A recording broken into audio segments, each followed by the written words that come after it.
दिन भर स्कूल की झाएं-झाएं से थककर माधवी उसी भवन की ऊपरी मंजिल पर बने अपने कमरे में पहुंची। काम वाली को चाय बनाने को कहकर सोफे पर बैठ गई। चाय पीकर वो थकान मिटाना चाहती थी, क्योंकि इस समय उसका मन किसी से बात करने का बिल्कुल नहीं था। इसलिए ऊपर आते समय मेन गेट में वह ताला लगा आई थी। अभी मुश्किल से 2-3 मिनट ही हुए होंगे कि मोबाइल की घंटी बज उठी। उसने बेमन से स्क्रीन पर नज़र डाली। फ़ोन जबलपुर से उसकी ननद का था। माधवी ने जैसे ही हेलो कहा, उसकी ननद बोली, भाभी तुम जल्दी आ जाओ, माँ बहुत याद कर रही है।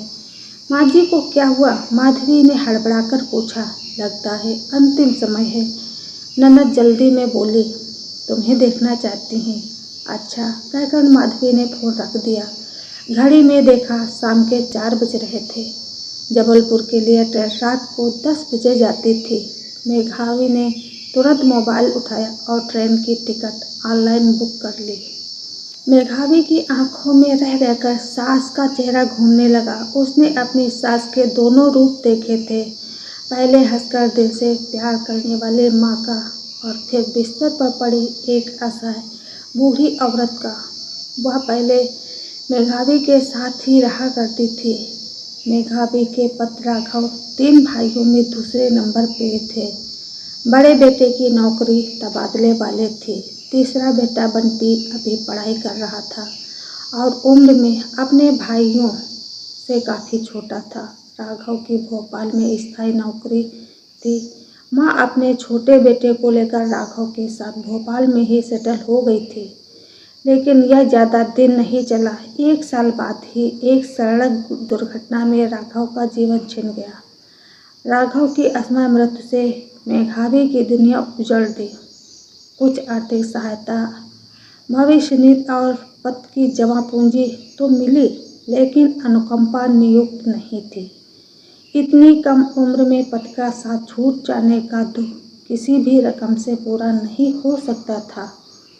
सास ने हालातों को समझा और कुछ समय बाद ही बंटी को लेकर अपने बड़े बेटे के पास चली गई। उधर माधवी ने हिम्मत नहीं हारी। अपनी बचत, कुछ गहने बेचकर और बैंक से लोन लेकर उसने एक छोटा सा मकान खरीदा। शुरुआत आसान नहीं थी। खर्चों में कटौती कर करके और देर रात मेहनत करके उसने धीरे धीरे मकान की ऊपरी मंजिल तैयार करवाई। नीचे के हिस्से में बच्चों को पढ़ाना शुरू किया। देखते ही देखते वही छोटा सा प्रयास एक स्कूल में बदल गया। पति की मृत्यु के बाद मेघावी की सारी दुनिया अपनी छोटी बेटी नीलम और उस स्कूल में ही सिमट कर रह गई थी। शुरू में तो सास से मेघावी की थोड़ी बहुत बातचीत हो जाया करती थी, पर धीरे धीरे काम में व्यस्त रहने से यह अंतर बढ़ने लगा।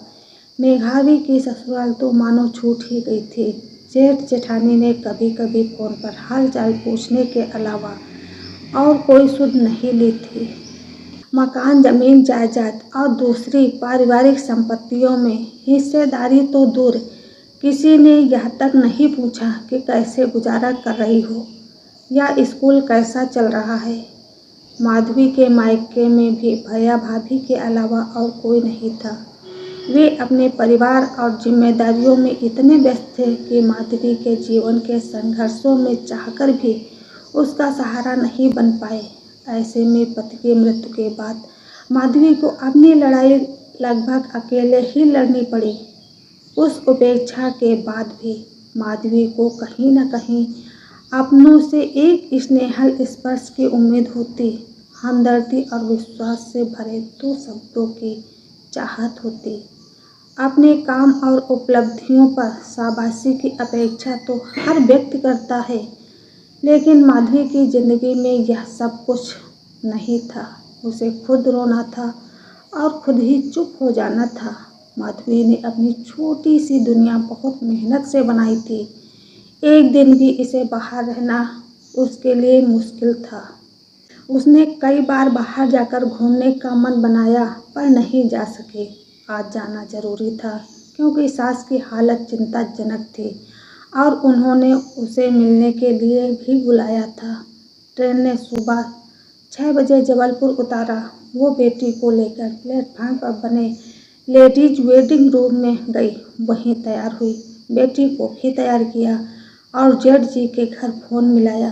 फ़ोन जेठानी ने उठाया। बातचीत में ही जेठानी ने अस्पताल का नाम बताते हुए कहा, हम सब भी घर से रवाना हो रहे हैं। माधवी को जेठानी के मन की बात समझते देर नहीं लगी, इसीलिए वह स्टेशन के बाहर से ऑटो पकड़कर सीधे अस्पताल पहुंची। उस समय डॉक्टर राउंडर पर थे, इसलिए कुछ देर उसे बाहर ही रुकना पड़ा। डॉक्टर के जाने के बाद माधवी भीतर पहुंची। सांस को ड्रिप लगी थी, ऑक्सीजन की नली से सांस चल रही थी। गले के कैंसर ने भोजन नली, पानी की नली को रोक कर रखा था। उसकी जुबान भी उलट गई थी। वो केवल देख सकती थी और इशारे से ही बातें कर रही थी।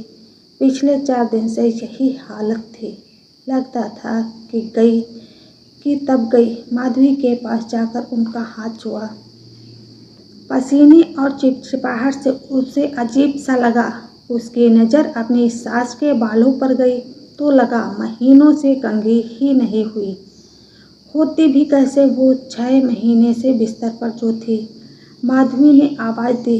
आंखें खोली तो देखा, लगा कि पहचानने की कोशिश कर रही हैं। मैं हूँ माँ जी, माधवी आपकी पोती को लेकर आई हूँ।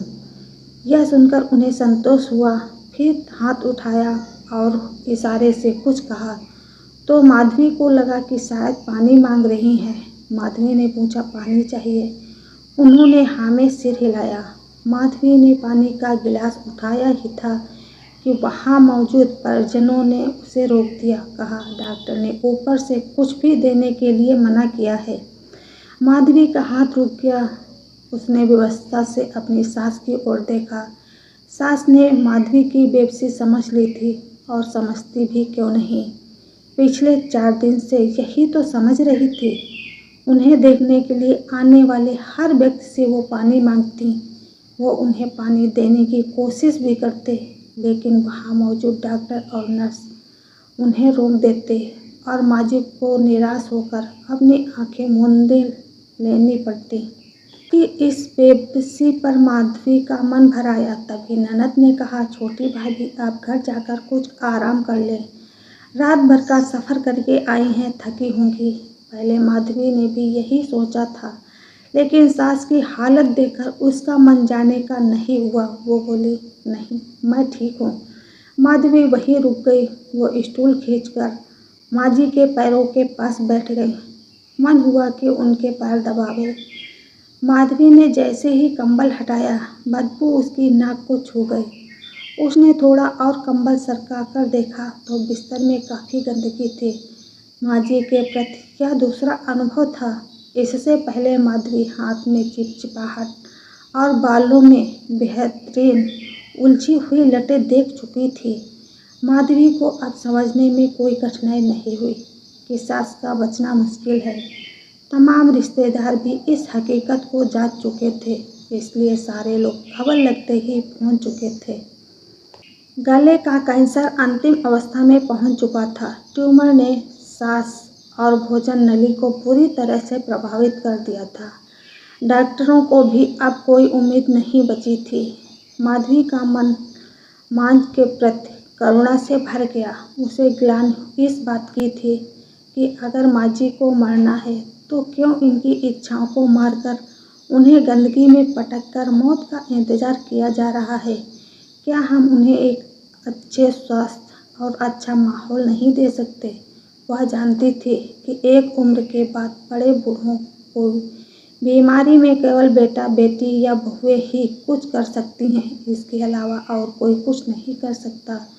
नौकरों के काम तो केवल औपचारिक होते हैं। यहाँ परिजनों के पास समय नहीं था। अगर था भी तो इच्छा शक्ति का अभाव और अहंकार आड़े आता था।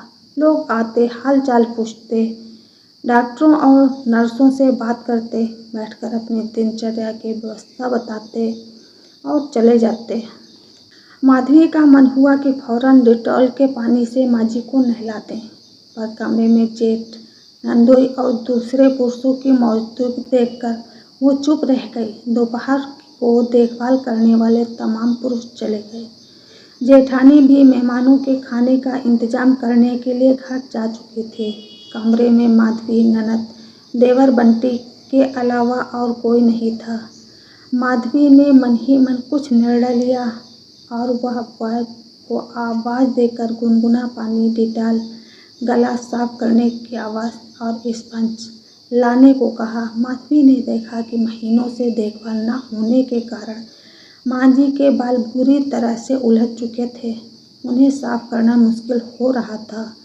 बहुत सोच विचार के बाद वो खुद नर्स के पास जाकर एक कैंची मांग लाई और उसने बालों को थोड़ा सा छोटा कर दिया ताकि उनकी सफाई और देखभाल आसानी से हो सके।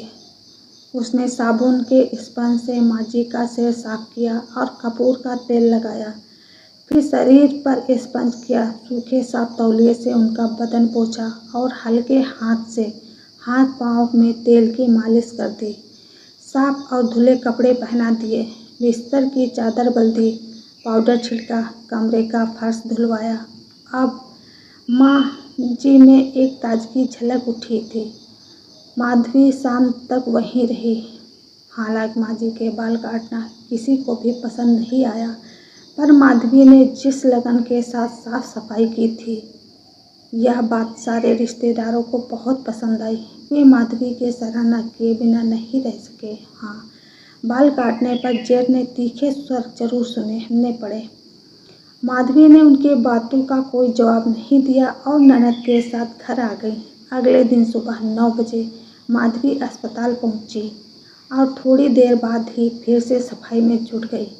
दोपहर को मांझी ने पानी मांगा। डॉक्टर ने माधवी की हिदायत का हवाला देकर कहा, आप ठीक हो जाइए, फिर खूब पानी पी लीजिए।